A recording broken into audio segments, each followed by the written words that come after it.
نحمده ونصلي على رسوله الكريم اما بعد فاعوذ بالله من الشيطان الرجيم بسم الله الرحمن الرحيم قال الله تبارك وتعالى كلما اوقدوا نارا للحرب اطفأها الله ويسعون في الارض فسادا والله لا يحب المفسدين. وعن ام المؤمنین زینب بنت جحش رضی اللہ تعالی عنہ استيقظ النبي صلی اللہ علیہ وسلم فقال لا الہ الا اللہ ویل للعرب شر قد اقترب. وقال النبي صلی اللہ علیہ وسلم كانت بنو اسرائیل تسوسهم الانبیاء كلما هلك نبي خلفه نبي وإنه لا نبي بعدي سيكون خلفاء فيكسرون. وقال النبي صلى الله عليه وسلم لا تزال طائفة من أمتي قائمين على الحق لا يضرهم من خالفهم. صدق اللہ مولانا العظیم وصدق رسولہ النبی الکریم. معزز دوستو، دین اسلام انسانیت کو وہ سبق یاد کراتا ہے جس کے ذریعے سے انسانی معاشروں میں سلامتی اور امن کا نظام قائم ہے. انسان کی ضرورت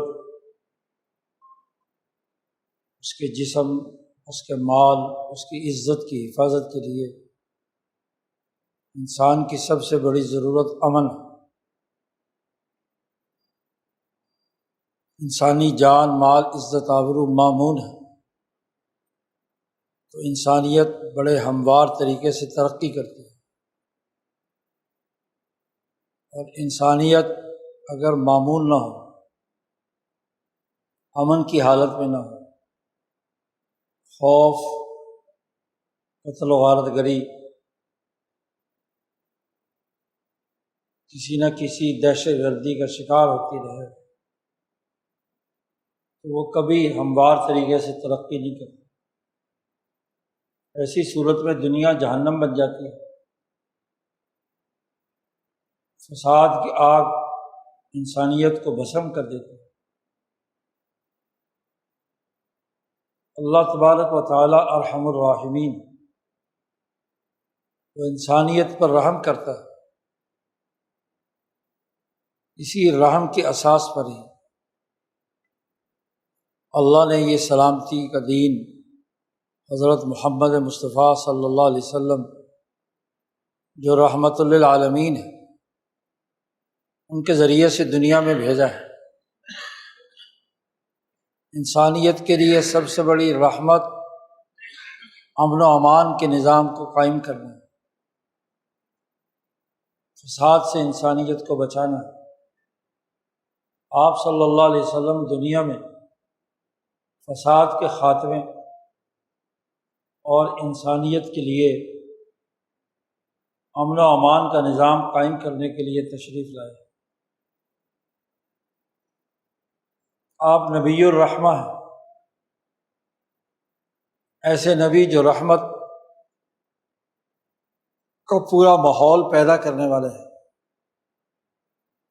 انسانیت کی بقا کے لیے، انسانیت کی ترقی کے لیے. لیکن وہ لوگ جو کسی علم، ٹیکنالوجی اور کسی فائق عمل کی وجہ سے اپنے آپ کو بالاتر سمجھ لیں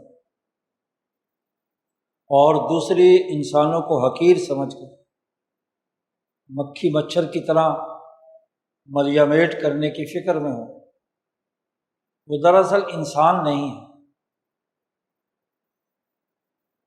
انسانیت کے لیے وہ ایک بہت بڑا داغ اور دھبا ہے انسانیت کے نام پر۔ انسان انس سے مشتق، اس کا تعلق انس و محبت کے ساتھ، ایک دوسرے کی خیرخواہی کے ساتھ، لیکن جب انسانیت نکل گئی، انس و محبت نہ رہا، تو اس کے نتیجے میں انسانی معاشرے میں حیوانیت بلکہ اس سے بھی بدتر حالت پیدا ہوتی ہے۔ انبیاء علیہم السلام اسی حیوانیت کے خاتمے کے لیے، اسی فساد کو دور کرنے کے لیے آتے ہیں۔ انسانیت کا عجیب حال، جب بھی انسانوں میں سے کچھ انسانوں کو علم پر اجارہ داری حاصل ہوتی ہے، علم سیکھ لیتے ہیں، تو علم کا منفی استعمال شروع کر دیا جاتا ہے۔ علم تو اللہ کی طرف سے انبیاء کے واسطے سے آیا، خواہ وہ علم نجوم ہو یا علم طبیعیات یا علم الہیات، اس کا تعلق علم المصالح والمفاسد کے درمیان فرق پیدا کر کے انسانیت کی مصلحتوں کو زندہ کرنا اور انسانیت میں مفاسد پیدا کرنے والے راستوں کو روکنا رہا ہے۔ یہ تمام علوم، طبیعیاتی، علم نجوم سے متعلق، عقول سے متعلق، ادریس علیہ السلام پر نازل ہوئے تھے، لیکن اسی علم کا غلط استعمال کر کے نوح علیہ السلام کے زمانے میں جو فساد برپا کیا، ان علوم کا حیوانی استعمال، وحشیانہ استعمال کیا، وہ انسانی معاشرہ انسانیت کے درجے سے کچھ اس طرح گر گیا کہ لم یلدوا الا فاجرا کفارا، ان کی نسل سے ایسے لوگ پیدا ہونے لگے جن کی فطرت کے اندر انسانیت دشمنی، فسق و فجور، انسانی ڈسپلن توڑنا داخل رہا۔ تو اللہ تبارک و تعالیٰ کو اس علم سمیت پیدا شدہ حیوانیت کو صفحہ ہستی سے مٹانا پڑا۔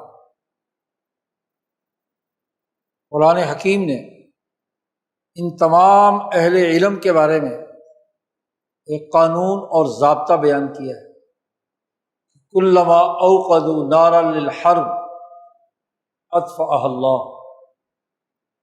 جب بھی انہوں نے جنگوں کی آگ بھڑکائی، علم کا غلط استعمال کیا، تو اللہ نے اس آگ کو بجھایا۔ انبیاء علیہ السلام اس حیوانیت کی بھڑکتی ہوئی آگ کو، اس جوع الارض کے مرض کو ختم کرتے ہیں، اس آگ کو بجھاتے ہیں، اصل انسانیت کی بقا کے لیے کردار ادا کرتے ہیں، اصل انسانیت کو محفوظ کرتے ہیں۔ انبیاء علیہ السلام کی جدوجہد کا بنیادی رخ یہی رہا ہے۔ قوم عاد و ثمود اس زمانے میں ان علوم کا منفی استعمال کر کے جو اجارہ داریاں قائم کی گئیں، انسانیت کو یرغمال بنایا گیا، اس کے حقوق توڑے گئے، ان کے وسائل پر قبضہ کیا گیا، تو حضرت صالح علیہ السلام اور حضرت ہود علیہ السلام کو اللہ نے مبعوث فرما کر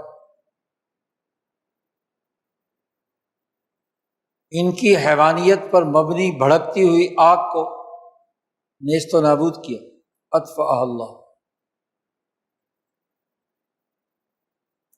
ابراہیم علیہ السلام کے بعد بلکہ ان کے زمانے میں نمرود نے، ان کے اپنے والد آزر نے انہی علوم کا منفی استعمال کیا، انسانیت کی سلامتی کو خطرہ لاحق ہوا۔ اولو العزم نبی ابراہیم علیہ السلام نے، جو انسانیت کے اصل امام اور رہنما تھے، انسانی بقا کے لیے کردار ادا کیا۔ یہی حال یوسف علیہ السلام نے اپنے دور کی آگ بھڑکانے والی قوتوں، انسانیت دشمن عناصر کے خلاف ایسی شاندار کامیابی حاصل کی کہ اگلے 200 سال مصر کو ایک نئے سیاسی اور معاشی رخ پر ڈال دیا۔ معاشی نظام درست کیا، اور وہ جو لوٹ کھسوٹ کرنے والا فروختوں کا نظام، علم فروشوں کا نظام، علم نجوم کی اساس پر لوگوں کو پاگل بنانے کا نظام، طبیعیاتی ٹیکنالوجی کے نام پر انسانیت کے لیے تباہی کا پیغام دینے والے لوگوں کو شکست فاصلہ، کلما اوقد، جب بھی انہوں نے آگ بھڑکائی تو اللہ نے اسے بجھایا ہے، اس کو درست کیا ہے، انسانیت کی بقا کے لیے کردار ادا کیا۔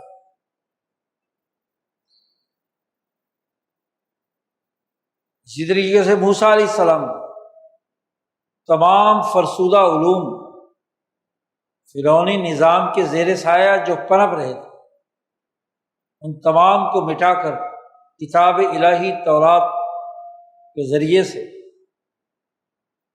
اصل خالص علم، اور نہ صرف علم بلکہ اس کے استعمال کا درست منہج اور سسٹم حضرت موسیٰ علیہ السلام نے قائم کیا۔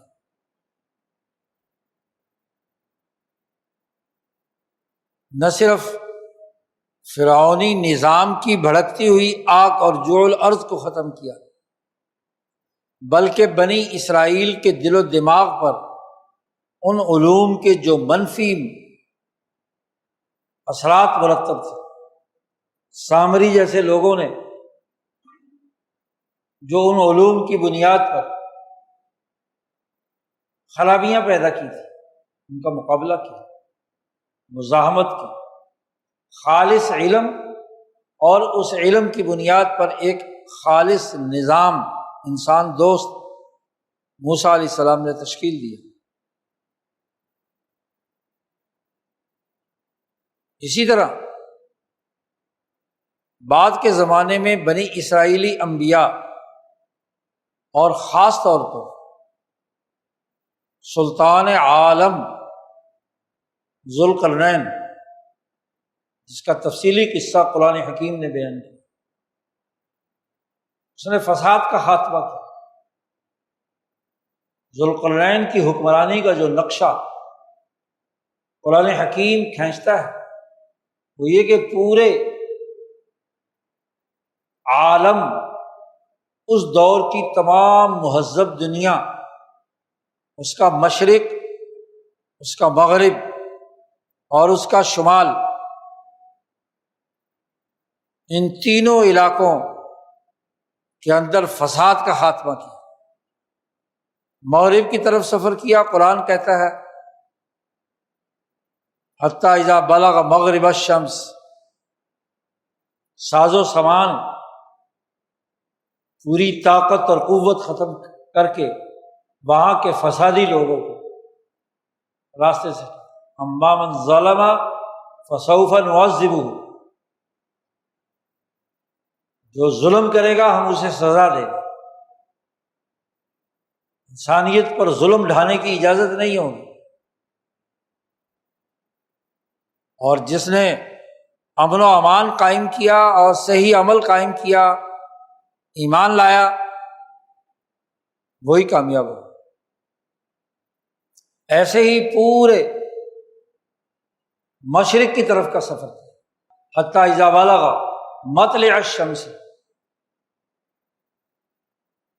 سورج جہاں سے طلوع ہوتا ہے مشرق کی طرف، ادھر کا سفر کیا، اور وہاں بھی بنیادی طور پر ظلم کا خاتمہ اور عدل و انصاف کا نظام قائم کیا۔ اس کے بعد تیسری طرف رخ کیا، حتیٰ اذا بلغ بین السدین، دو بڑی دیواروں کے درمیان جب وہ پہنچا، سد دیوار کو کہتے ہیں، رکاوٹ کو کہتے ہیں، خواہ وہ پہاڑی سلسلوں پر مشتمل دیواریں تھیں مشرقی اور مغربی، یا دنیا میں سیاسی طاقتیں اور قوتیں اپنے لیے رکاوٹیں کھڑی کر کے، حد بندی پیدا کر کے سرحدی دیواریں کھڑی کر دیتے، مشرق الگ مغرب الگ، اور دونوں کے ظالم اپنے اپنے علاقے میں مظالم ڈھا رہے ہیں۔ جب دونوں طرف مشرق و مغرب کا فساد ختم کیا، ظلم کے نظام کا خاتمہ کیا، تو اب ان دونوں دیواروں کو پاٹا،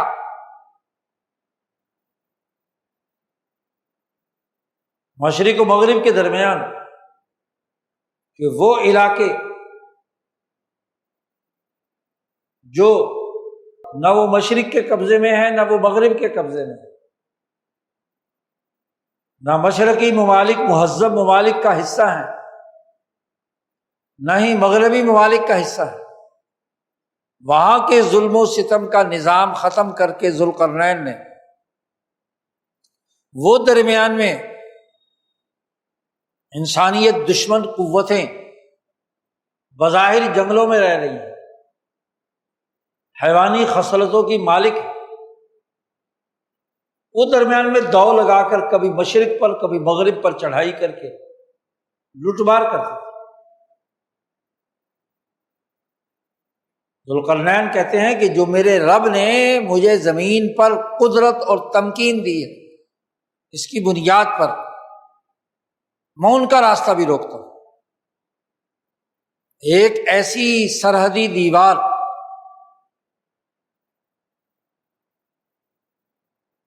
ایک ایسی سیسا پلائی ہوئی دیوار، آتونی زبر الحدید، لوہے کی تختیاں لاؤ اور اس کے ذریعے سے میں تمام وسائل و اسباب استعمال کر کے مشرق و مغرب کی انسانیت کو محفوظ کرنے کے لیے ان انسانیت دشمن قوتوں کو ادھر آنے سے روک دوں۔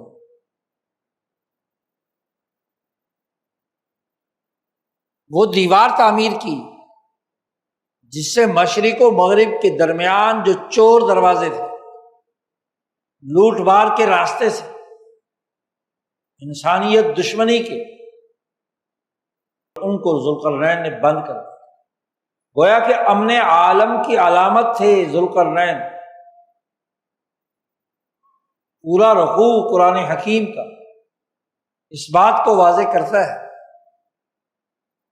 کہ جو گاگ میگاگ قبیلوں کے دو انسانیت دشمن حیوانیت کی قوتیں مشرق و مغرب پر حملہ آور ہو کر ان کی سیاسی طاقتوں کو توڑتی تھی، امن و امان کا نظام ختم کرتی تھی، سلامتی کی دشمن قوتیں تھیں، ان کے راستے میں ایک بہت بڑی دیوار قائم کر دی،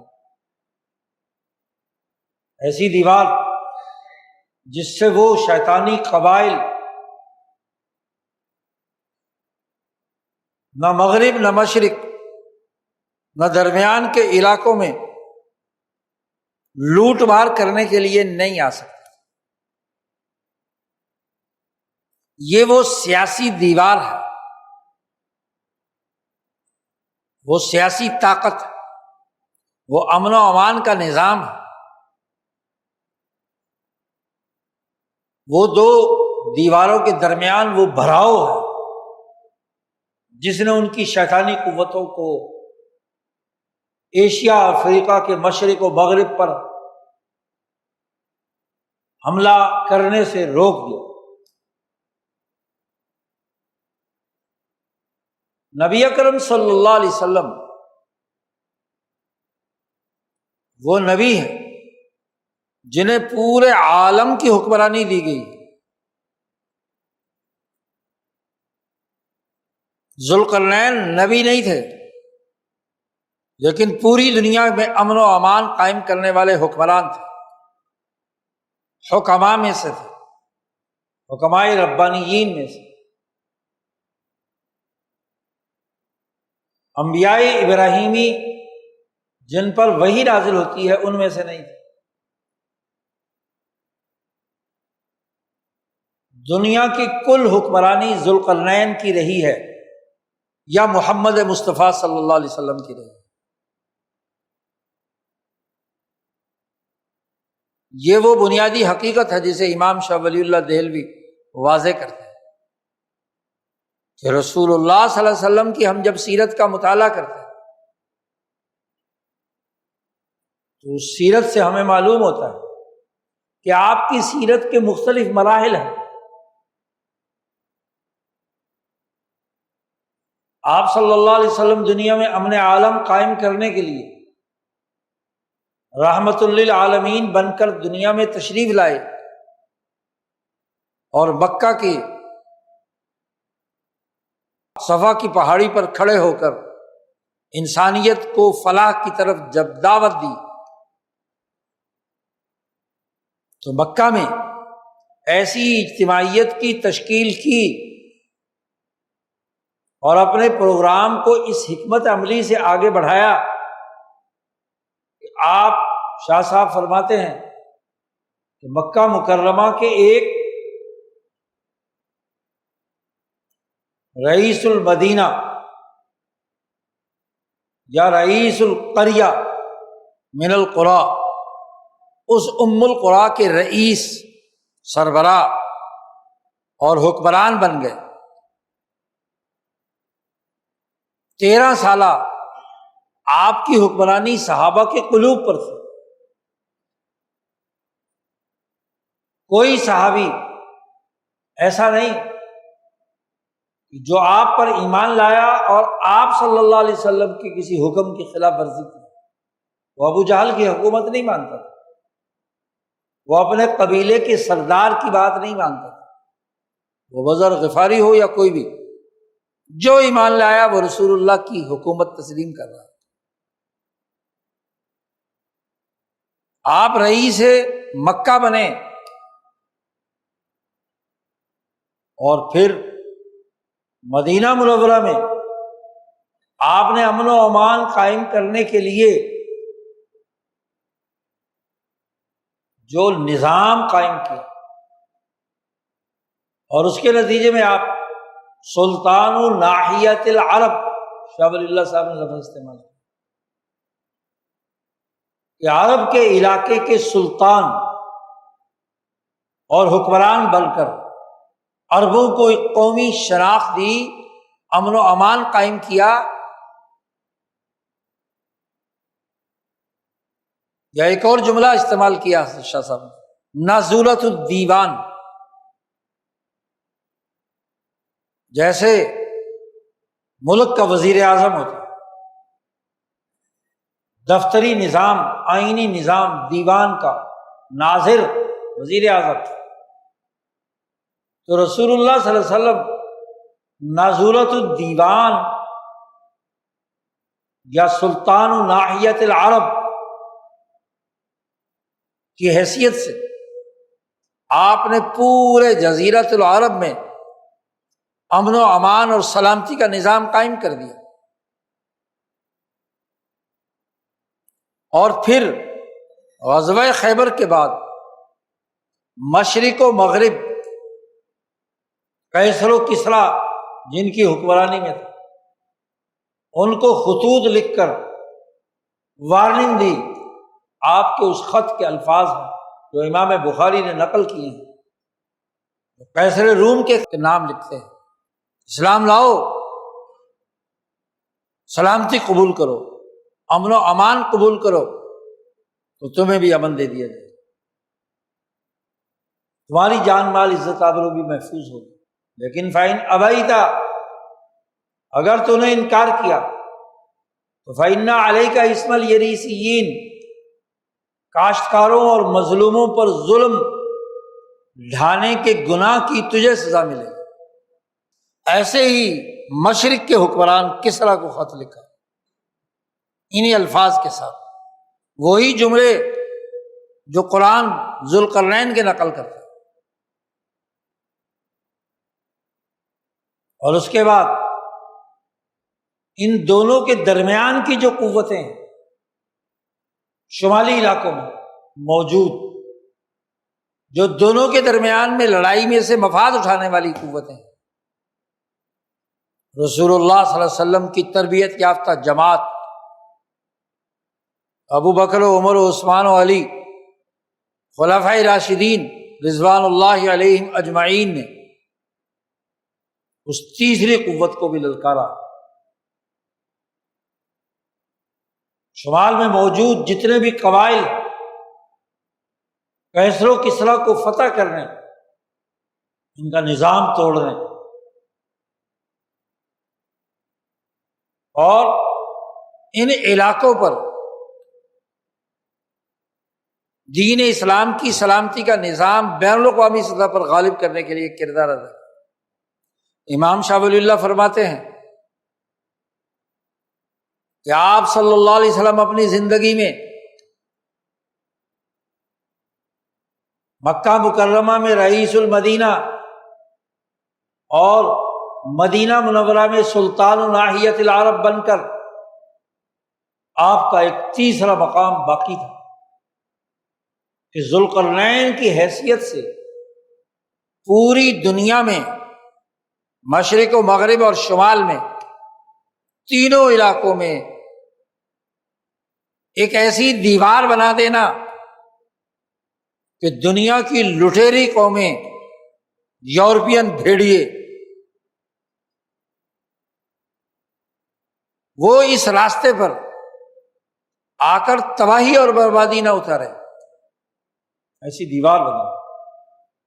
دیوار قائم کرنے والے خلفائے راشدین عملاً اور ہدایت رسول اللہ صلی اللہ علیہ وسلم کی دیوار بنا۔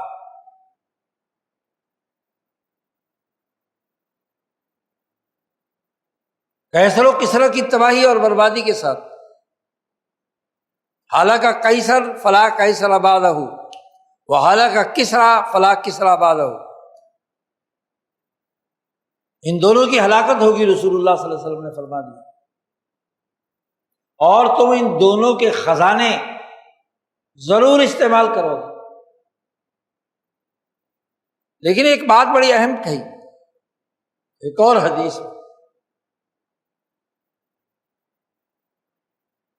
کہ فارس یا ایران شکست کھا جائے گا، دوبارہ نہیں اٹھے گا، لیکن والروم ذوات القرون کلما ہلک قرن خلفہ قرن آخر،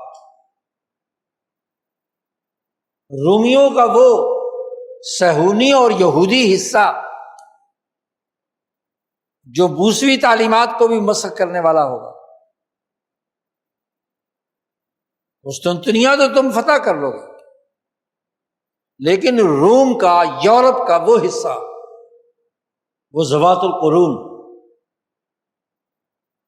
وہ کلما ہلک قرن خلفہ قرن، وہ اگر ایک دفعہ شکست کھائے گا تو پھر تمہارے مقابلے میں آئے گا، پھر شکست کھائے گا پھر تمہارے مقابلے پہ آئے گا، پھر شکست کھائے گا پھر تمہارے مقابلے پہ آئے گا۔ کلما ہلک قرن خلفہ قرن آخر، یہ چین سے نہیں بیٹھے گا، یہ یورپین بھیڑیے، یہ رومت الکبریٰ کے نام نہاد عیسائی، نام نہاد یہودی، بلکہ صہیونی، یہ ہمیشہ حملہ آور رہیں گے۔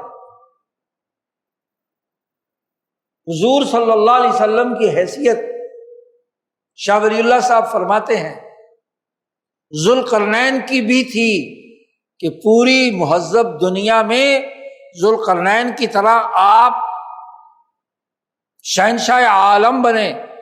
شاہ صاحب نے اس کے لیے لفظ استعمال کیا ہے کہ جو تمام ملکوں کا سربراہ ہوتا ہے اسے فارسی میں پہلے حکمرانوں کے زمانے میں شہنشاہ کا لفظ سے بلایا ہے، تو شہنشاہ عالم محمد مصطفیٰ صلی اللہ علیہ وسلم مثل ذوالقرنین،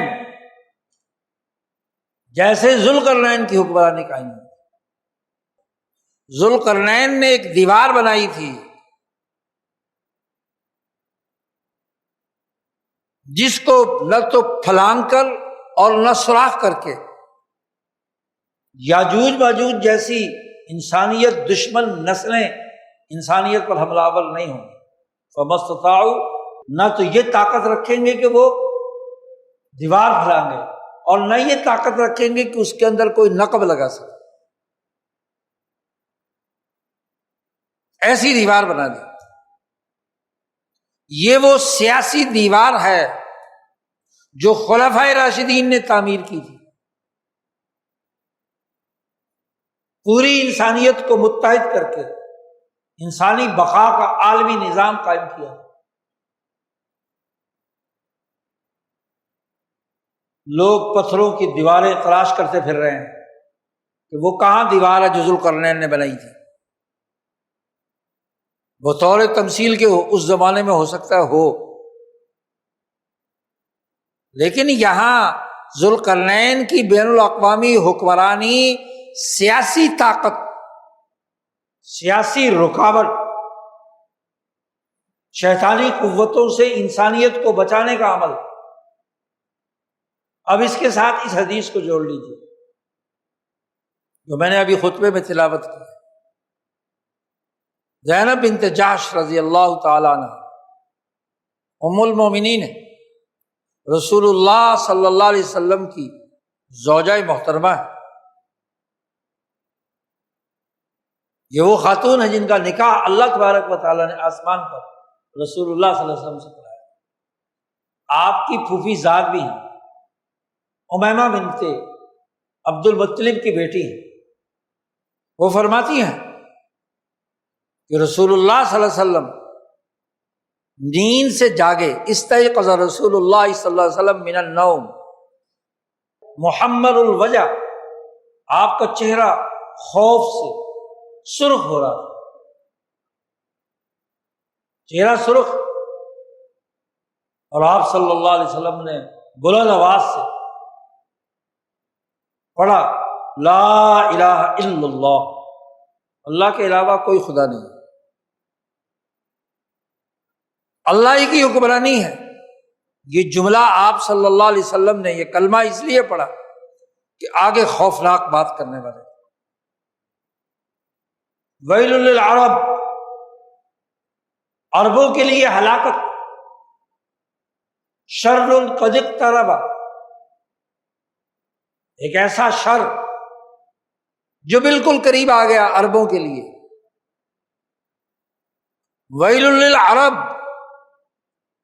عربوں کے لیے ہلاکت اور ویل ہے، تباہی نظر آ رہی ہے۔ اس سے پہلے اسی لیے پڑھا کہ اللہ کے علاوہ کوئی نہیں، کوئی عرب، کوئی عجم، کوئی فرد، کوئی طاقت اور قوت، اللہ کی حکمرانی، صرف اللہ کی ذات باقی رہے گی۔ ویل للعرب، عربوں کے لیے ہلاکت ہے، اس لیے کہ شر قد اقترب، شر پیدا ہو رہا ہے اور وہ بالکل قریب ہے۔ اقترب،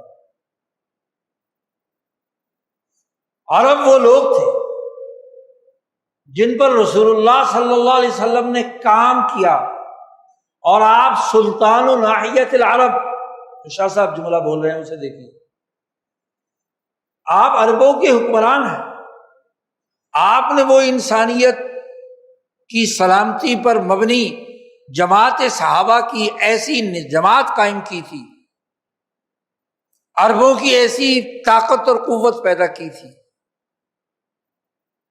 کہ جس نے آگے چل کر کیسر و کسریٰ کو شکست دینی اور جو شمال سے آنے والے حملہ آور ہیں ذوالقرنین کی طرح حکمرانی قائم کر کے دیوار بنانی تھی انسانیت دشمنوں کے، عربوں نے بنائی تھی، اور 500 سال تک یہ دیوار عربوں کی حکمرانی کی قائم رہی۔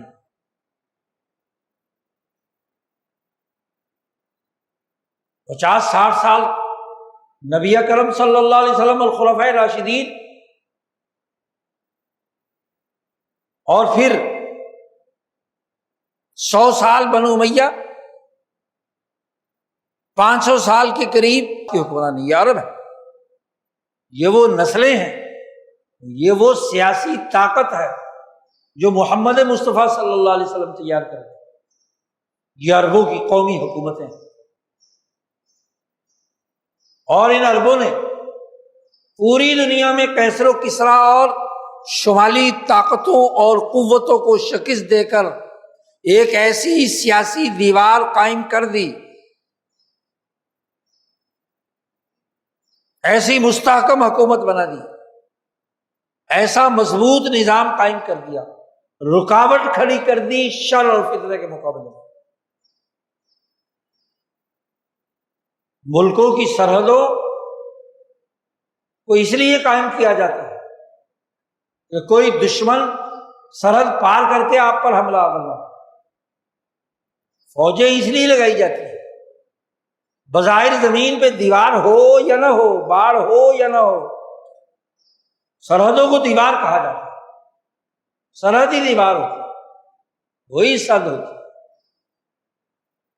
تو ایسی سرحدی باڑ لگا دی کہ روم جو ذوات القرون تھے ان کے حملے سے عربوں کو روک دیا، عربوں پر، انسانیت کے امن و امان کے نظام پر۔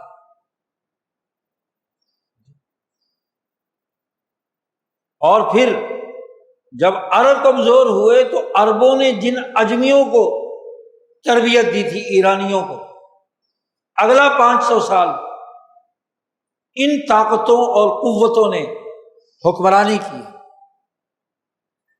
وہ تاتاری جو بغداد کی اینٹ سے اینٹ بجانے والے تھے، ان کو وہ طاقت عطا کر دی اولیاء انبیاء کی تعلیمات کے اساس پر، کہ وہ خواہ خلافت عثمانیہ ہو یا ہندوستان میں مغلوں کی، ترکوں کی حکومت ہو، وہ ترک طاقتیں عربوں کے بعد انسانیت کے لیے اگلے 500 سال تک امن و امان کی ضامن رہی ہیں۔ انہوں نے اس دیوار کو مضبوط رکھا۔ سلطان محمد الفاتح نے قسطنطنیہ فتح کر کے وہ دیوار قائم کر دی جس کو روم فتح نہیں کر سکتا۔ اگلا 500 سال عثمانی دیوار، آٹومن امپائر کی جو رکاوٹ ہے، دیوار ہے، اس نے یورپ کو پھٹکنے نہیں دیا، نہ مشرق میں نہ مغرب میں نہ جنوب۔ دور سے بیٹھ کر تماشا دیکھتے تھے۔ مشرق و مغرب کی تجارت بڑے امن سے جاری تھی۔ یورپ، مہذب یورپ کا بھی مال عالمی تجارت کے ذریعے سے 2 راستوں سے، بحری اور بری، مصر اور قاہرہ سے بغداد، عراق، ایران، چین اور ہندوستان مشرق میں آتا تھا۔ کوئی ان کے قافلوں کو نہیں لوٹتا تھا۔ ہندوستان کے قافلے، چین کے قافلے شاہراہ ریشم کے ذریعے سے افغانستان اور وہاں سے تہران اور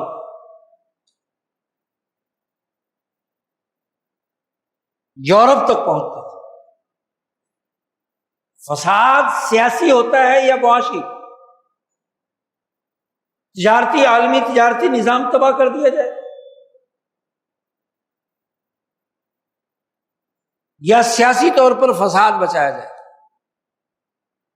بدامنی پیدا کی جائے، لیکن قافلے پوری 1000 سال کی تاریخ سامنے رکھیے، ہر جگہ سرائے، ہندوستان کے تاجروں کی سرائے آج دریافت ہو رہی ہے کہ جی ازبکستان میں تھی، تاجکستان میں تھی، آگے رشیا میں تھی، اور ادھر بغداد میں، ترکی میں، قاہرہ میں، استنبول میں سرائے ہندی، مصر میں، یورپ میں، اندلس تک تجارتی قافلے امن سے۔ دیوار بنانے کا مقصد، سیاسی معاشی طاقت کا مقصد اس معاشی راستے کو، روٹ کو محفوظ رکھنا،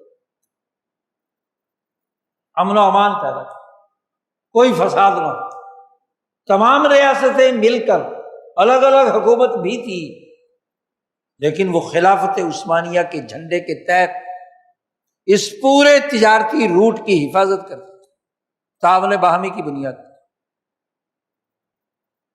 لوٹ مار کی کوئی شکل نہیں تھی، امن و امان تھا۔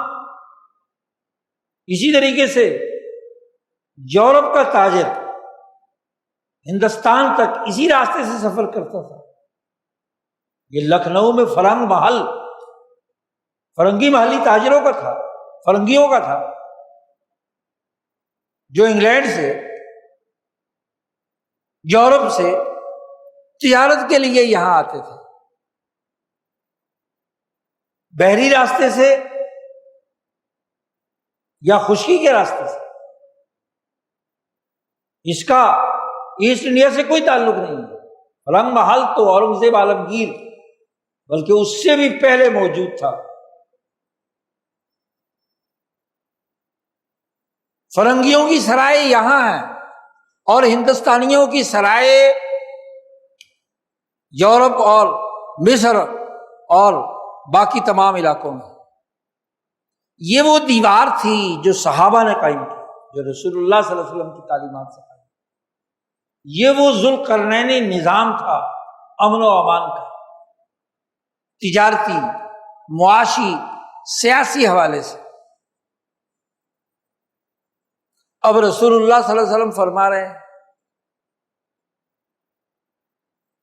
کہ ویل للعرب، عرب جو ذریعہ بنی ہے دنیا میں امن و امان قائم کرنے کا، ان عربوں کے لیے ہلاکت ہونے والی ہے۔ قد اقترب،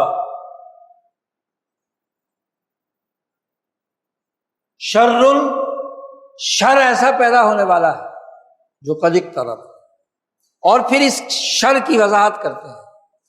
رسول اللہ صلی اللہ علیہ وسلم فرماتے ہیں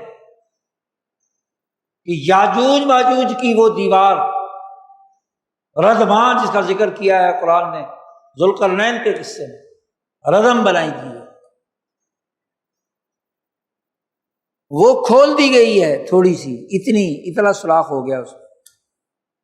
عقدہ 90، زینب فرماتی ہیں عقدہ 90، یا ایک روایت میں 10، 90 یا 10 کے عدد کی جو عقود الانامل، یہ انگلیوں سے عدد بتاتے تھے کاروباری تاجر لوگ۔ اس کا مطلب یہ کہ تجارتی نظام میں خلل پیدا ہوگا، یہ عربوں کے لیے ہلاکت ہوگی، اور جب عربوں کے لیے ہلاکت ہوگی تو دنیا میں بد امنی کا نظام قائم ہو جائے گا۔ عربوں پر کب ہلاکت طاری ہوئی؟ وہ اقتراب نبی اکرم صلی اللہ علیہ وسلم 610 میں آپ پر وحی آئی ہے۔ آپ جب دنیا میں ذوالقرنین کی حیثیت کے حکمران بننے والے ہیں، اس موقع پر، کیونکہ 5 ہجری میں زینب سے شادی ہوئی رسول اللہ صلی اللہ علیہ وسلم کی ام المومنین، آخری 5 سال۔ زینب وہ خاتون ہیں کہ نبی اکرم صلی اللہ علیہ وسلم نے فرمایا تھا، ان کے بارے میں اشارہ کیا تھا کہ تم میری ازواج میں سے وہ عورت سب سے پہلے میرے پاس آ کر ملے گی جو اطول کن یدن، جس کے ہاتھ لمبے ہوں۔ اب ازواج مطہرات بعد میں اپنے اپنے ہاتھوں کی پیمائش کیا کرتی تھی، کس کے ہاتھ لمبے، حالانکہ اس سے یہ ہاتھوں کی لمبائی کی بات نہیں تھی۔ اللہ کے راستے میں مال سخاوت کرنے، کیونکہ یہ خاتون وہ تھی تمام ازواج میں کہ جو مال بھی آتا فوراً اللہ کے راستے میں خرچ کرتی تھی، سب سے زیادہ خرچ کرنے والی تھی، یعنی سخی تھی۔ ید اللہ مغلولہ، جیسے یہودیوں نے کہا تھا کہ اللہ کے ہاتھ بندھے ہوئے، تو اللہ نے کہا اللہ کے ہاتھ تو کھلے میں، یہاں ہاتھ سے مراد سخاوت ہے نا۔ تو جب ان کا انتقال ہوا حضور صلی اللہ علیہ وسلم کے بعد، ازواج مطہرات میں سے سب سے پہلے حضرت زینب کا انتقال ہوا، تو پھر انہیں پتہ چلا کہ یہاں اطول کن یدن سے مراد کوئی ہاتھوں کی جسمانی لمبائی نہیں ہے، بلکہ سخاوت، مال خرچ کرنے میں وہ سب سے آگے تھے۔ تو ان سے یہ بات، اور ان سے خاص طور پر اس لیے بتا رہے ہیں کہ عربوں کی طاقت اور قوت تو رسول اللہ صلی اللہ علیہ وسلم کی وجہ سے تھی۔ بنی ہاشم، بنی عبد المطلب، تو وہ بھی عبد المطلب کی نواسی ہے، تو ان کو سب بتا رہے ہیں ویل للعرب۔ اب آپ دیکھیے کہ یہ رومۃ الکبریٰ کے رومی یورپین بھیڑیے جو عربوں پر اور انسانیت پر، مشرق و مغرب پر حملہ آور ہوئے، آپ صلی اللہ علیہ وسلم کی پیشین گوئیاں اگلے تقریباً 1000 سال جو مسلمان امت کو پیش آنے والی چیزیں ہیں ان کے ساتھ متعلق۔ امام شاہ ولی اللہ فرماتے ہیں کہ مستقبل کی جتنی بھی پیشین گوئیاں ہیں، آپ کی امت کی حالت آپ کو مشاہدہ کرا دی گئی، اس کی بنیاد پر آپ صلی اللہ علیہ وسلم آپ نے خواب میں دیکھا ہے، نیند سے بیدار ہو کر گھبراہٹ کے عالم میں آپ نے یہ جملے فرمائے ہیں۔ مسلم کی روایت میں یہ ہے کہ رسول اللہ صلی اللہ علیہ وسلم ان کے گھر میں گھبراہٹ کی حالت میں داخل ہوئے، داخل علیہا فزعا، اور ایک دوسری روایت میں ہے کہ ان کے گھر میں سو رہے تھے یا سو رہے تھے، بس اتنا ہے، استيقظ، جاگے، نیند سے جاگے، تو ہو سکتا ہے مسجد میں باہر سو رہے ہو، تو ان کو یہ بات بتلا رہے۔ اب آپ یورپین بھیڑیوں کے اس عالمی سفر کو سامنے رکھیں کہ یورپ کے تاجر قذاق جن کے منہ میں راڑ ٹپک رہی تھی، ہندوستانی گولڈن سپیرو کے نام پر اس کے سونے اور چاندی کی، عرب کی دولت، ہندوستان کی دولت، تجارت کا وہ پرامن نظام، اس امن کو تباہ و برباد کرنے میں بڑی رکاوٹ مسلمانوں کا عالمی نظام ہے۔ تو منصوبے بنائے جا رہے ہیں کہ کیا کیا جائے۔ تو واسکو ڈی گاما کا جو سفر پرتگال سے سوراخ کرنے کے لیے نقبہ، یہ نقب صرف کسی دیوار کے اندر سوراخ کرنے سے متعلق تھوڑی ہو سکتی ہے، وہ تو ایک تمثیل ہے۔ قرآن نے دوسری جگہ پر یاجوج ماجوج کے بارے میں کہا ہے، اذا فتحت یاجوج و ماجوج، ہر اونچ نیچ سے وہ چھلانگے مارتے ہوئے آئیں گے، جب دروازہ کھل جائے گا، کھول دیے جائیں گے یاجوج ماجوج۔ یہ یورپین بھیڑیے، مولانا ابوالکلام آزاد نے بڑی تفصیل میں سورۃ کہف میں واضح کیا کہ یہ یاگ مگاگ یہ یورپین بھیڑیے ہیں، 2 قبیلے تھے، ان قبیلوں کی پوری تفصیل بیان کی۔ ان یورپین بھیڑیوں کے لیے جب فتحت، آپ ذرا سفر نامہ پڑھ کر دیکھ لیں واسکو ڈی گاما، 1497 میں باقاعدہ پرتگال کا بادشاہ ایک بہت بڑے قافلے کے ساتھ روانہ کرتا ہے اس جہاز کو، بادبانی جہاز کو، کس لیے؟ ہندوستان دریافت کرنے کی، نئی دنیا تلاش کرنے کی۔ اگر پرتگال سے، ساتھ اندلس موجود ہے، پرتگال سے وہ اس عام تجارتی راستے سے بحیرہ روم یا مصر اور قاہرہ یا بغداد اور تہران یا کابل یا لاہور اور پشاور کے ذریعے سے ہندوستان میں لوٹ مار کے لیے نہیں آ سکتا، تجارتی ضابطوں کے ساتھ تو آ سکتا۔ جب تجارتی راستہ کھلا ہوا ہے تعاون باہمی کا، لین دین کا، تو یہ نیا جہاز تیار کیا جا رہا ہے کس مقصد کے لیے؟ یہ جو کمپنیاں بن رہی ہیں واسکو ڈی گاما کے بعد ایسٹ انڈیا کمپنی تک 200 سال میں، یہ کس مقصد کے لیے؟ یہ یاجوج ماجوج کی نسلیں پورا سفر من کل حدب، حدب کہتے ہیں ہر رکاوٹ، ہر قسم کی اونچی نیچی چیز، وہ پہاڑوں کی طرح اٹھنے ہوئی سمندر کی لہریں ہوں، وہ بھی تو حدب ہے، یا خود پہاڑ ہو۔ اب یہ سیاسی دیوار اور معاشی دیوار جس کو وہ نہ پھلانگ سکتے نہ اس میں سوراخ کر سکتے سیدھا ڈائریکٹ، انہوں نے وہ راستہ اختیار کیا، کیپ ٹاؤن افریقہ، اور وہاں سے ہوتے ہوئے یمن، عربوں کا وہ مرکز، سارے عرب مکہ کے ہوں یا مدینہ کے ہوں، وہ یمن، عرب بعیدہ وہ ہے، عدن پہنچتا ہے، افریقی ساحلوں سے ہوتا ہوا، اور پھر کالیکٹ پہنچتا ہے۔ پھر مکہ کے قافلے جو ہندوستان سے مکہ مکرمہ حج کے لیے جاتے ہیں، ان کی لوٹ مار کرنے والے کون؟ یاجوج ماجوج تھے۔ خود اورنگزیب کے زمانے میں ایسٹ انڈیا کمپنی جس کا معاہدہ تھا، ان کو لوٹتا ہے۔ پرتگال کا بادشاہ واسکو ڈی گاما کو دوسرے سفر میں ہدایت کرتا ہے کہ تم نے خاص طور پر مکہ کے وہ تجارتی قافلے لوٹنے ہیں، وہ کشتیاں لوٹنی ہیں جن میں بے شمار سونا ہوتا ہے، جو وہ عرب کو، مکہ اور مدینہ کو آباد رکھنے کے لیے، وہاں سرائے بنانے کے لیے، وہاں کے خدمت گاروں کی خدمت کے لیے، نظر منتیں ماننے کے لیے جو پیسے لے کر جاتے ہیں، وہ حاجیوں کے قافلے لوٹتے ہیں، خاص طور پر ہدایت۔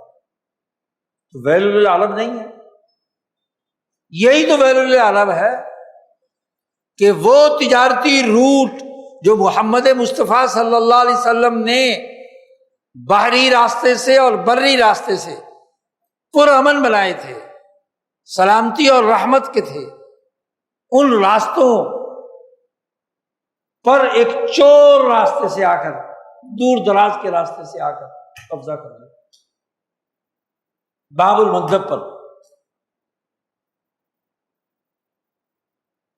یمن پر، اور پھر اس کو بیس کیمپ بنا کر ہندوستان، اسی کو بیس کیمپ بنا کر مکہ کے جانے والے تمام مشرق کے قافلے لوٹے، اور پھر سوراخ کیا نہر سویز میں، اور پھر اس کے راستے سے اس بحری راستے پر قبضہ کر،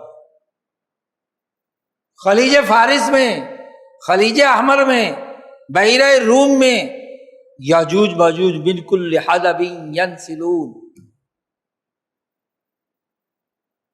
خشکی سمندر ہر راستے سے پہنچ کر عربوں کا گھیراؤ کر دیا،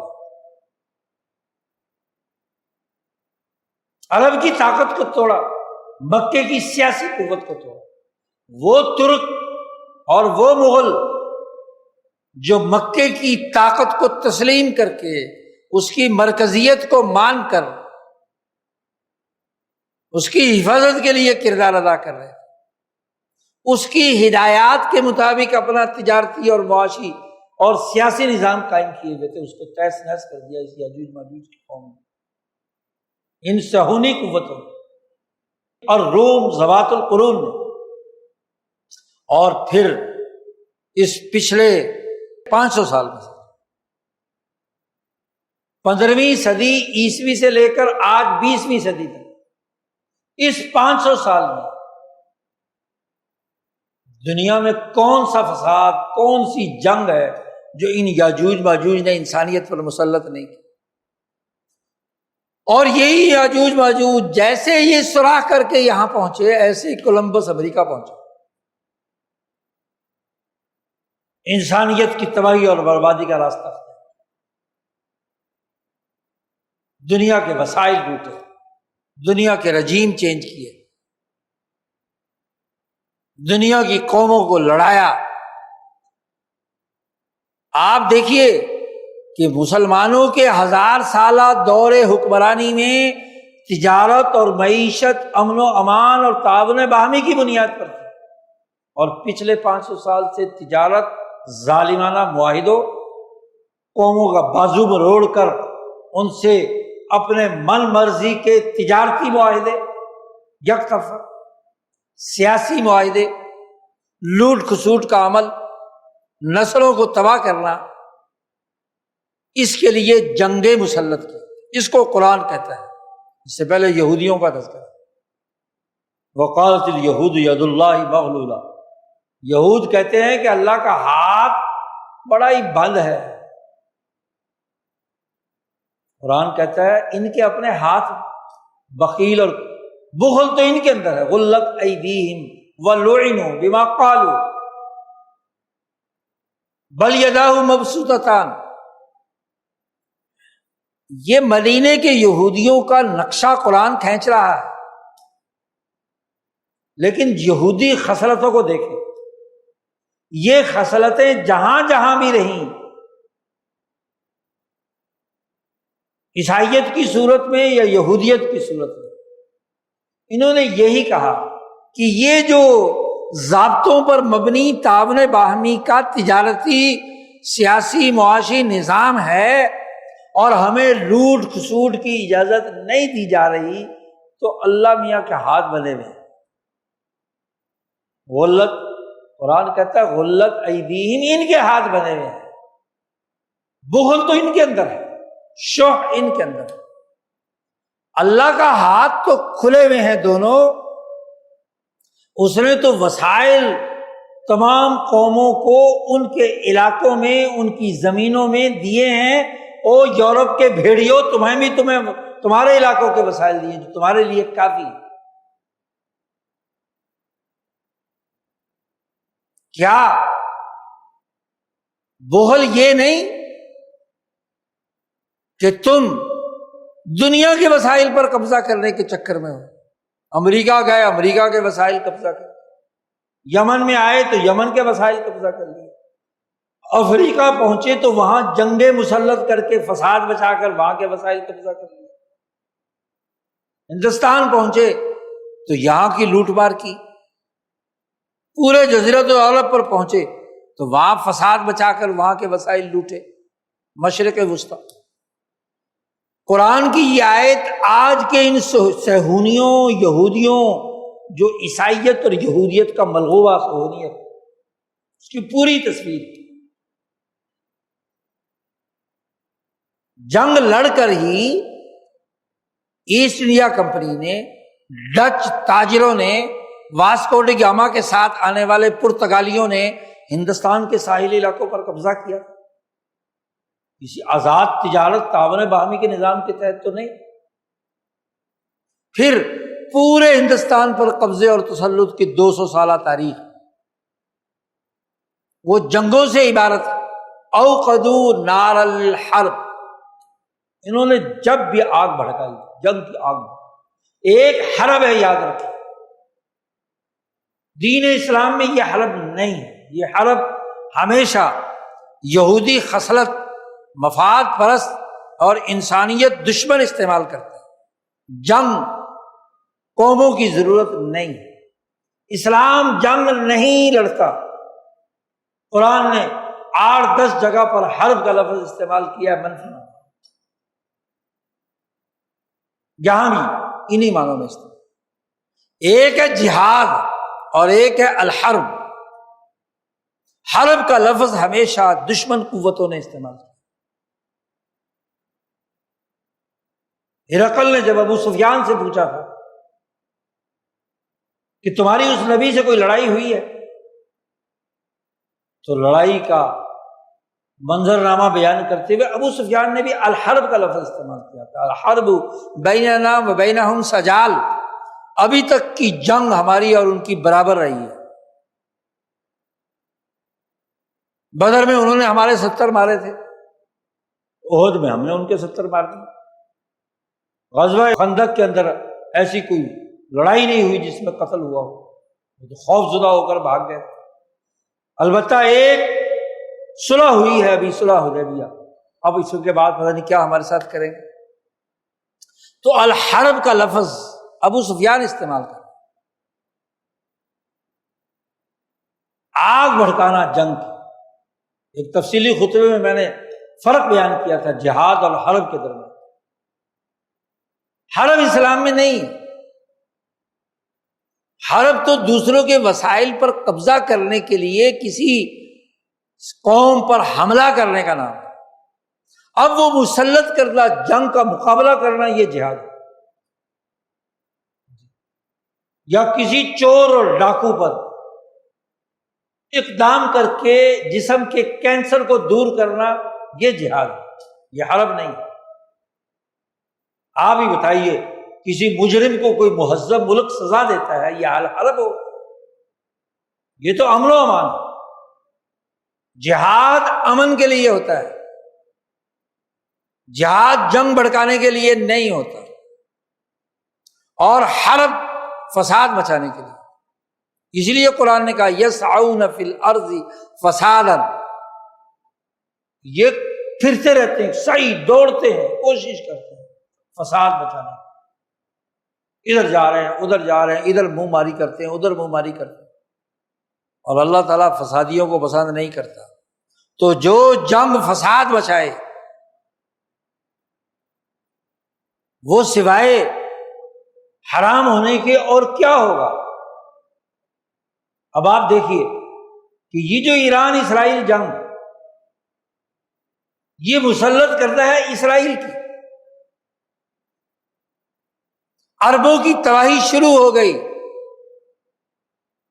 کہ عرب لوگ اس عالمی سامراج اور صہیونی طاقت کے اعلی کار بن گئے. شر قد اقترب، ان کی تجارت پر ان یورپین بھیڑیوں کا قبضہ ہے، ان کے وسائل پر قبضہ ہے، ان پر سرمایہ دارانہ نظام مسلط کر کے لوٹ کھسوٹ کی بات ہے.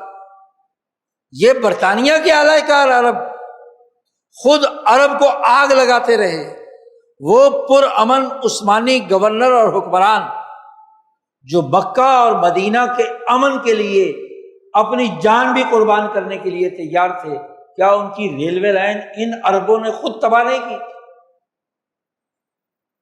کیا انہوں نے مکہ اور مدینہ پر خود گولیاں نہیں برسائیں؟ یہ ویل للعرب، یہ عربوں کی تباہی. یہ اعلی کار بن کر فلسطین میں ان صہیونیوں کو، ان برطانویوں کو داخل کرانے والے یہ عرب فلسطینی نہیں ہے.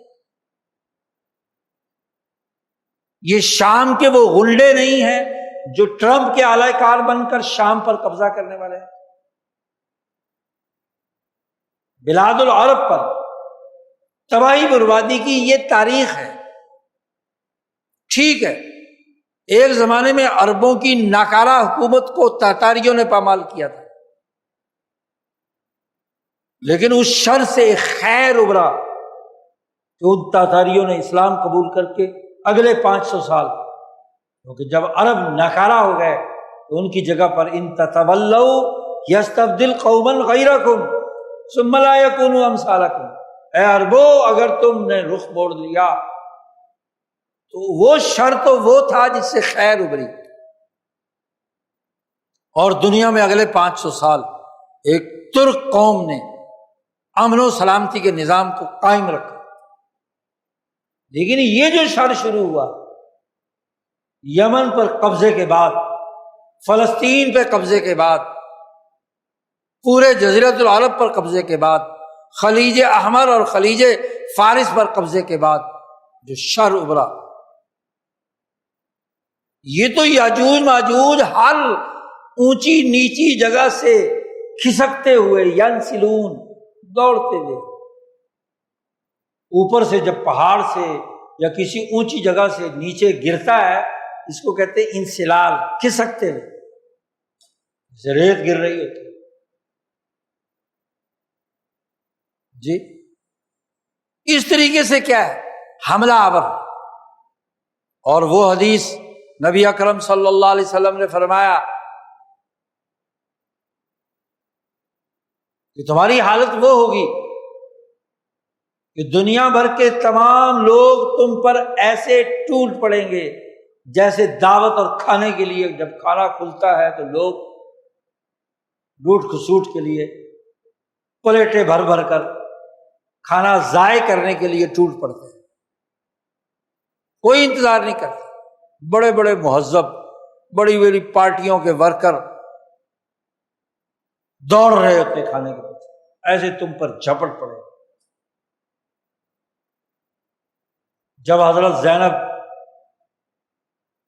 رضی اللہ تعالی عنہا کے سامنے آپ صلی اللہ علیہ وسلم نے یہ بات فرمائی کہ اتنا سا سوراخ ہو گیا ہے، یاجوج ماجوج تم عربوں کی تباہی کے لیے آنے والے ہیں، الاقترب، تو حضرت زینب کہتی ہیں کہ میں نے رسول اللہ صلی اللہ علیہ وسلم سے سوال کیا، انہلک وفینا الصالحون، کیا ہم ہلاک ہو جائیں گے جبکہ ہمارے اندر نیک لوگ موجود ہوں گے؟ کچھ نہ کچھ تو ہوں گے نا، ایک سچی جماعت کے لوگ موجود ہوں گے، کچھ افراد موجود ہوں گے، صالحون، وفینا الصالحون، کیا اس کے باوجود ہم ہلاک ہو جائیں گے عرب؟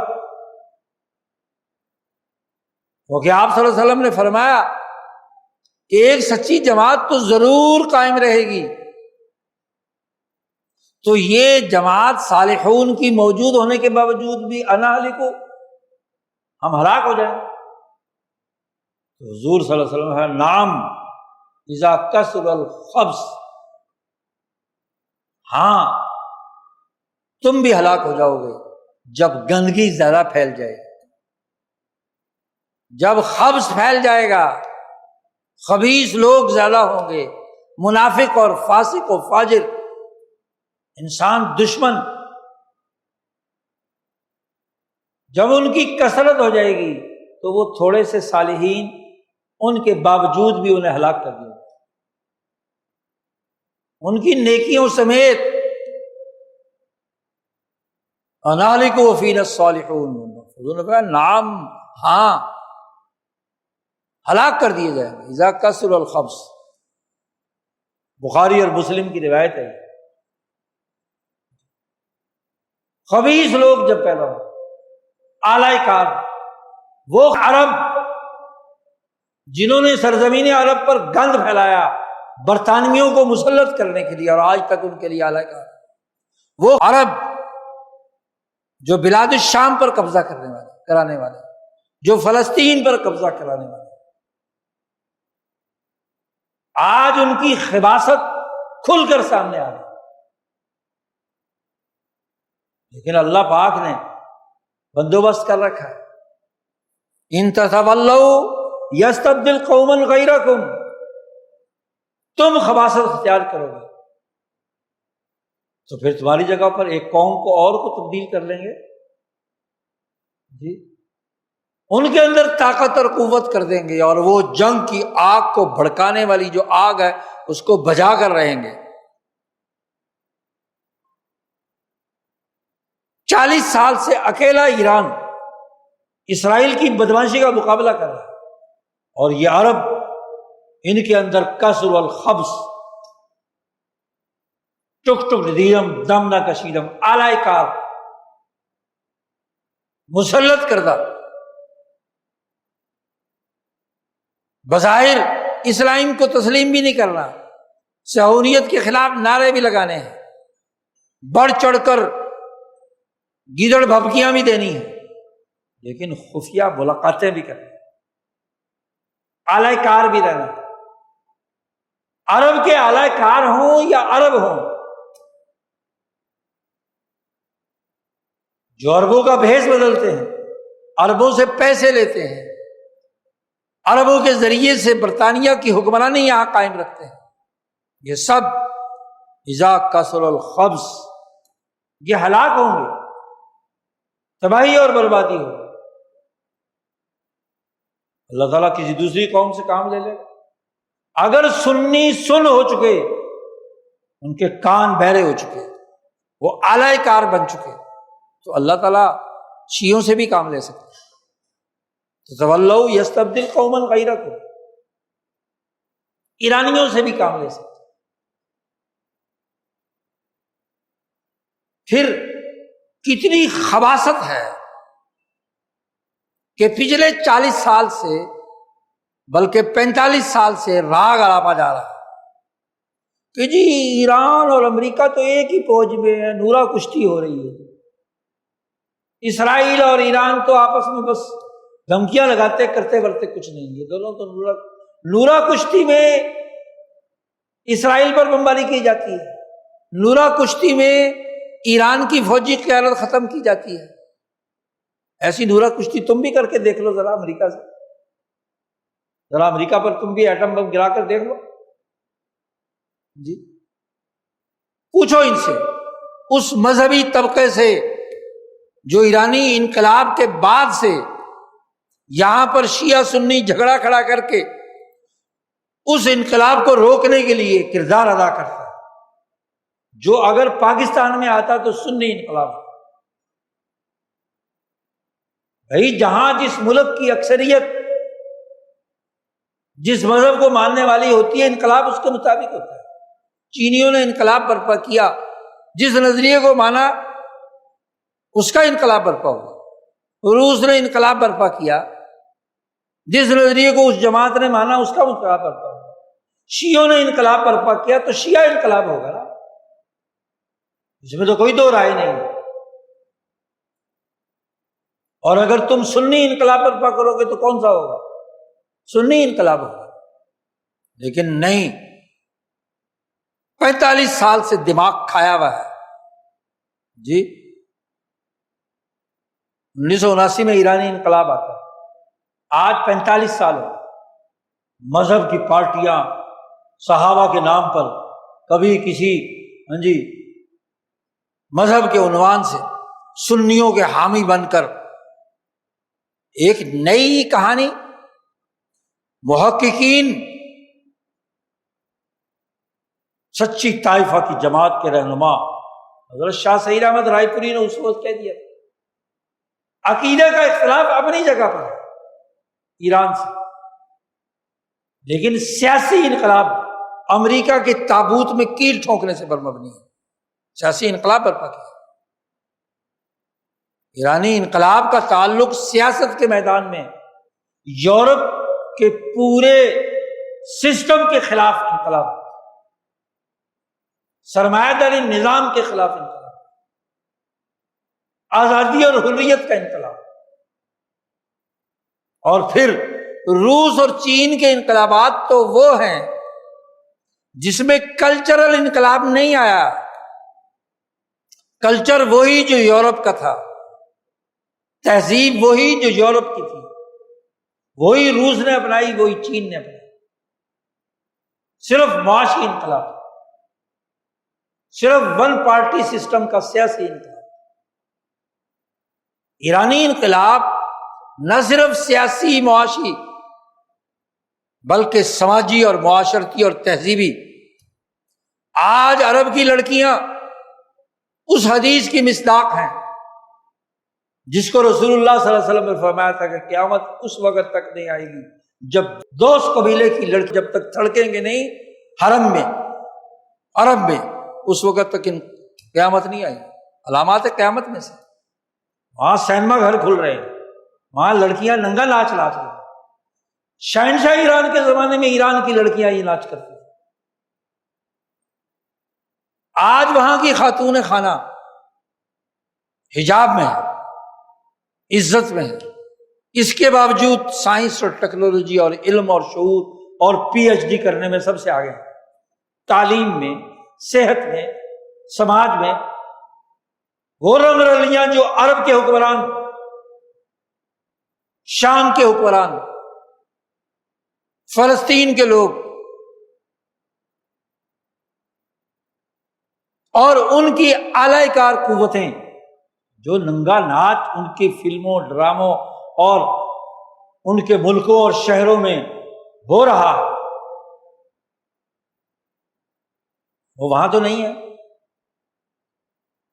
تشیع الفاحشہ تو نہیں ہے، کسی کے گھر میں جھانک کر تو اندر جا کر دیکھنے کی تو اجازت ہی نہیں ہے شریعت میں۔ جنہوں نے تہذیبی انقلابی پر کیا سنی لڑکیاں جو ہیں وہ بغیر پردے کے پھرے؟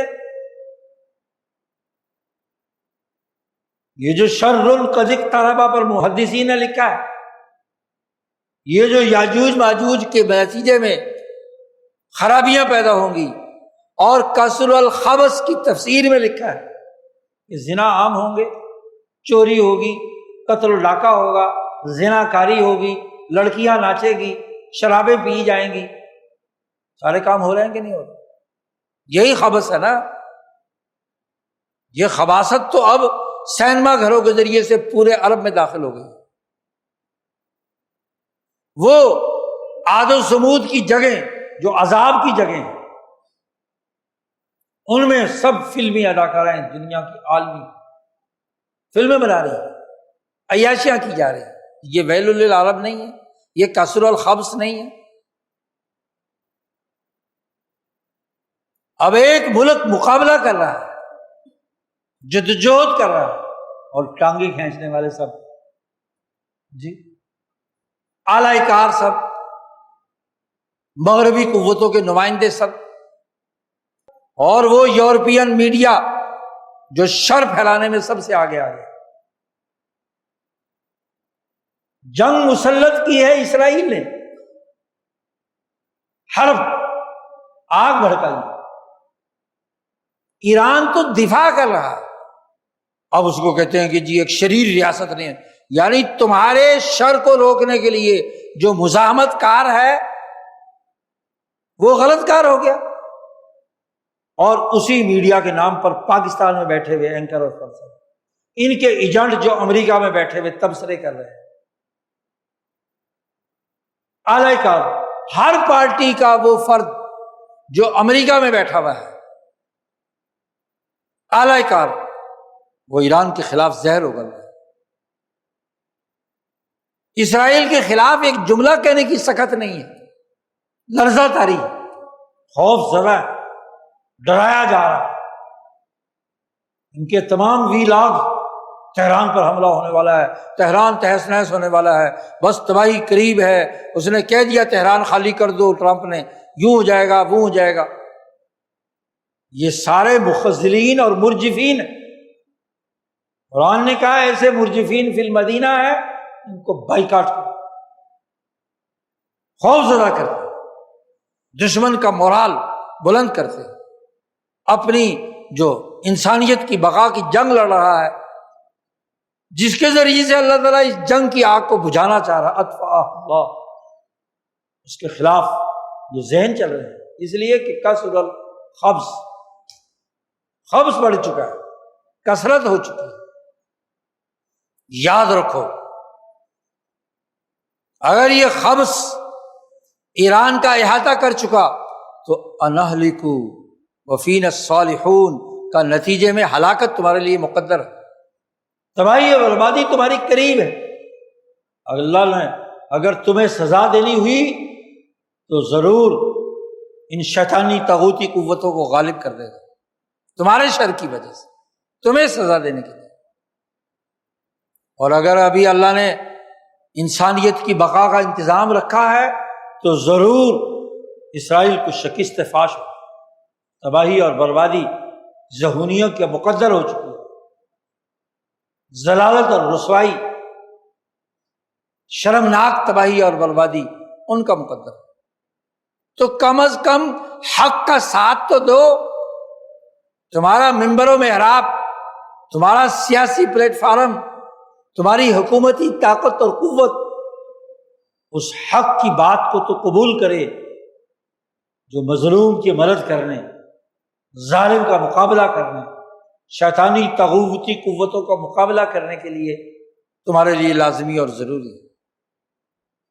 یاد رکھو، کوئی کتنا ہی حافظ ہو، کتنا ہی نبی اکرم صلی اللہ علیہ وسلم کی نسلوں سے ہو، تو ویل للعرب، انہی عربوں کے بارے میں ہلاکت کی بات حضور صلی اللہ علیہ وسلم نے کی۔ جو بھی سید ہوگا وہ عربی ہوگا نا، تو اسی کے لیے تو کہا ہے ویل للعرب۔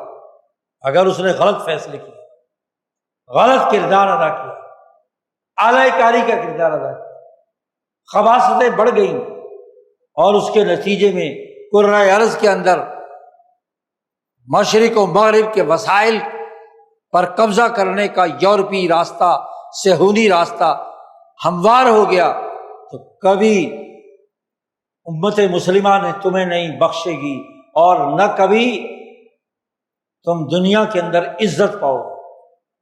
جو جس وقت جس مقصد کے لیے سامراج استعمال کرنا چاہتا ہے وہاں اعلی کار بن کر کردار ادا کرتے ہیں۔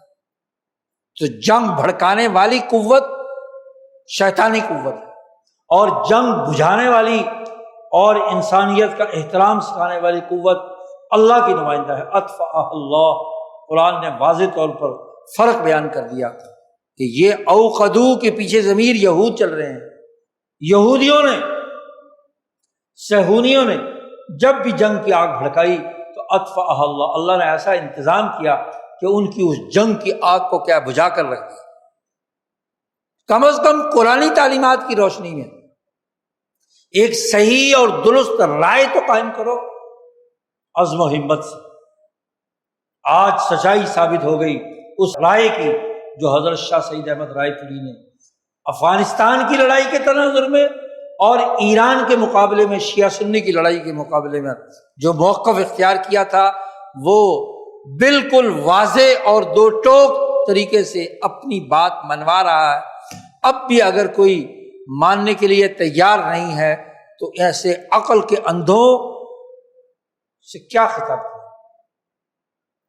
میں نہ مانوں، یہ سوائے اس سامراج کی اعلی کاری کے اور کچھ نہیں، اس کا دین اسلام سے کوئی تعلق نہیں ہے، اس کا دین اسلام کی تعلیمات سے کوئی واسطہ نہیں ہے۔ یہ دین کو ایکسپلائٹ کرنا ہے، دین کا استعمال کرنا غلط طریقے پر، فساد افغانستان میں بھی اور ایران کے خلاف یہاں قومی آزادی کے سنی انقلاب کو روکنے کے لیے بھی یہ ناقابل تلافی جرم ہے، اور اس کی سزا یہ مجرمین ضرور پائیں گے جنہوں نے یہ خباثت کی تھی، جنہوں نے یہ خرابی پیدا کی تھی۔